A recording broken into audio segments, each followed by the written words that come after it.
There are secrets humanity has tried to decipher for millennia, hidden codes in ancient texts, signs scattered through time like breadcrumbs left behind by a higher consciousness. And one question that echoes in the soul of millions: are we truly standing at the threshold of the end? What I am about to reveal does not come from empty theories or desperate fanaticism. It is the result of years following clues, connecting dots no one wanted to connect, unearthing truths long buried under layers of dogma and oblivion. My name is JJ BENÍTEZ, and what I have discovered about the return of Jesus and the end of this story may change everything you thought you knew. Close your eyes for a moment. Imagine that every prophecy, every apocalyptic symbol, every ancient warning was in fact a fragment of a map that was never destroyed, only scattered. Now open your eyes, because that map is beginning to reveal itself, and you are here, in this exact moment, to witness it. For decades, I have investigated the great mysteries of our existence. I have walked deserts where prophetic voices once echoed. I have studied manuscripts that few modern eyes have ever seen. I have spoken with scholars who dedicate their lives to deciphering the undecipherable, and somewhere along that journey, something extraordinary began to emerge. Not a simple answer, but a complex and unsettling revelation. The return we expect is not what we were taught to expect. The scriptures speak of signs, wars, and rumors of wars, famines, earthquakes, false prophets. For centuries, every generation believed it was the last. Every era thought the signs pointed to them. But what if those generations were only seeing fragments? What if the true signs are not isolated events, but a pattern that can only be recognized from a certain temporal distance? Years ago, while studying the book of Daniel, something struck me like lightning. The numbers, those cryptic numbers that have driven theologians and mathematicians mad alike. 70 weeks, 1,260 days, 2,300 evenings and mornings. They are not random. They never were. They are coordinates markers on a cosmic clock that is closer to midnight than we imagine. But here is the fascinating part. This clock does not run on our time. It operates in a different dimension. The ancients knew it. That is why they spoke in symbols. That is why every number concealed multiple meanings. A day could be 1,000 years. 1,000 years could be a blink. And when you begin to apply these interpretive keys to our contemporary era, coincidences emerge that defy the logic of randomness. The Reestablishment of Israel in 1948. For many, merely a political event. But to those who know how to read the signs, it was like activating the final chronometer. The prophecies spoke of a generation that would see all signs fulfilled. How long is a biblical generation? 40 years, 70 years, 80 years if there is strength. Do the math. We are within the margin. And then there are the heavens, because the skies speak too. Although we have forgotten their language, ancient cultures understood this. They observed the stars not out of superstition, but revelation. The sun, the moon, the star signs in the firmament, says Genesis, signs of what? Of times and seasons, of what is to come. The blood moons, for total lunar eclipses falling precisely on the holiest Jewish festivals in 2014 and 2015. This is called a tetrad. Coincidence?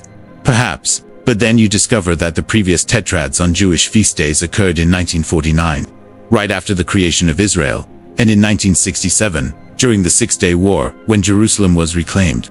The heavens marking crucial moments on the prophetic clock. Is the universe trying to tell us something? But there is something deeper, something few dare to explore because it shakes the very foundations of comfortable faith. What if the return of Jesus is not a future event, but a process that has already begun? What if his second coming is not a dramatic appearance in the clouds before all eyes at once, but a gradual awakening of consciousness in those prepared to perceive it? The texts say he will come like a thief in the night. Thieves do not announce their arrival. They arrive when they are not expected in unexpected ways.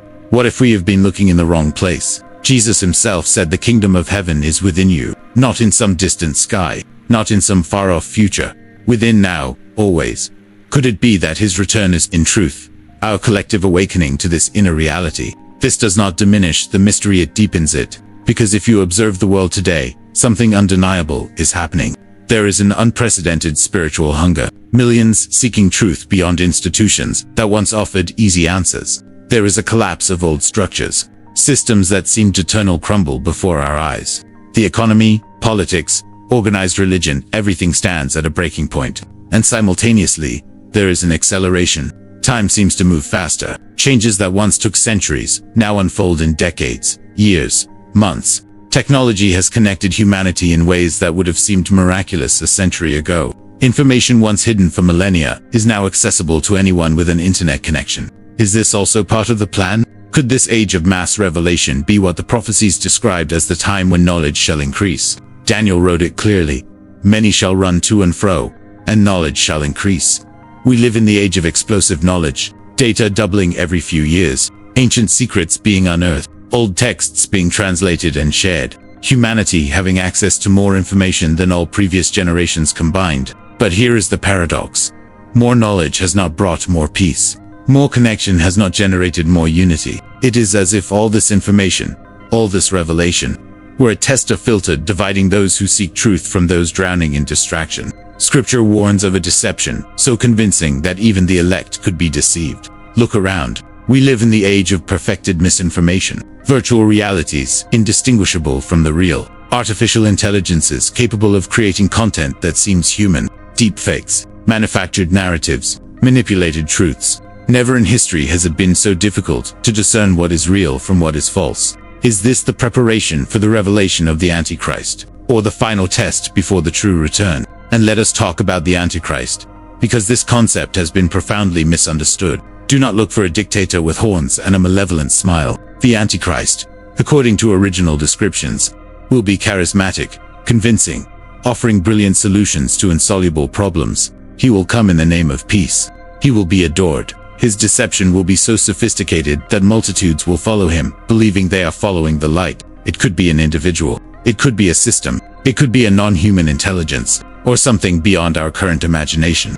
The prophecies used the language of their time. Beasts symbolized empires. Horns symbolized kings. What symbols would they use today to describe algorithms that control information flows? Corporations that transcend nations. Technologies that may replace the human. But amid all this prophetic darkness, something shines with absolute clarity. A message that transcends all sacred texts, all spiritual traditions, all mystical revelations.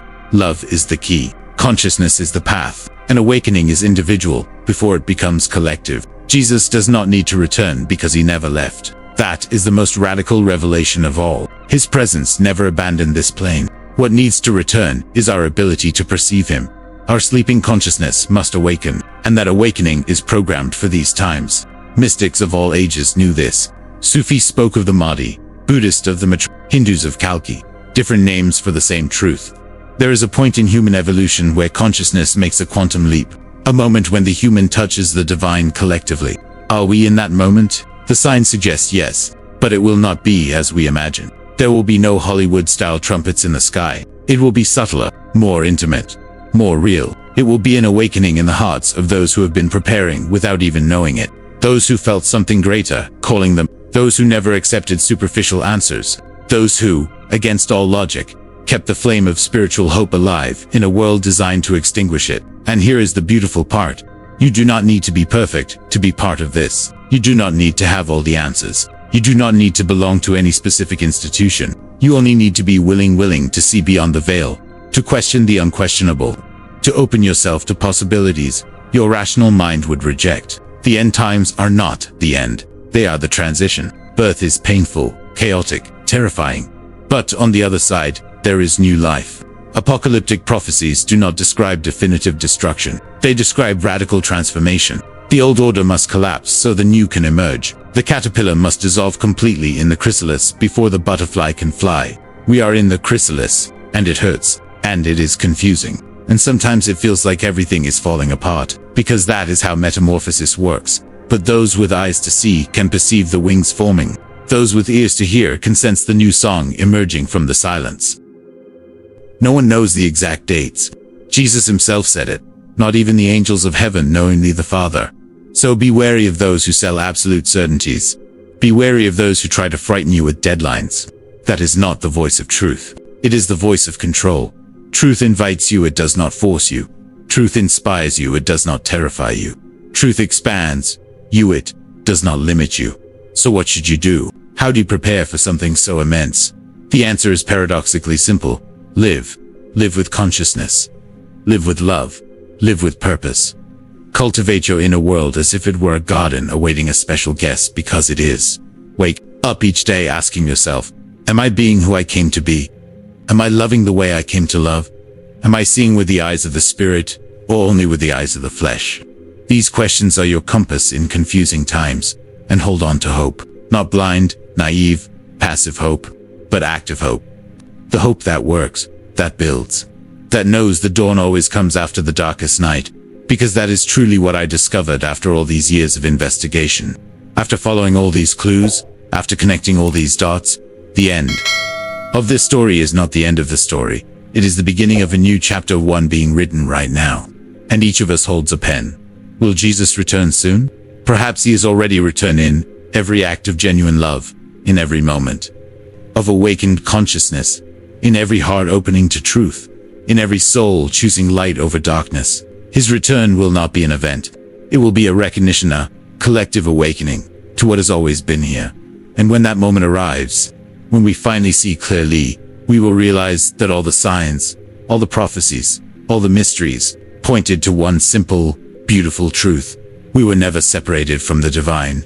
We had only forgotten how to remember. That is my revelation. That is my discovery. I do not have all the answers.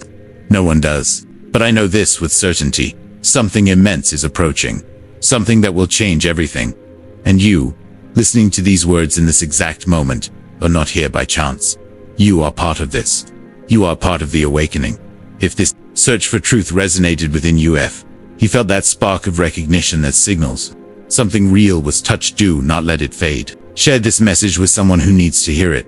Tell me in the comments what signs you have perceived in your life. Do you feel something is shifting? Have you experienced your own awakening? I would love to hear your story. And if you want to keep exploring these mysteries together, subscribe to this channel, because this is only the beginning. There is much more to discover, much more to reveal, and the next video may contain the exact puzzle piece you have been searching for. See you in the next mystery. May the light always walk with you.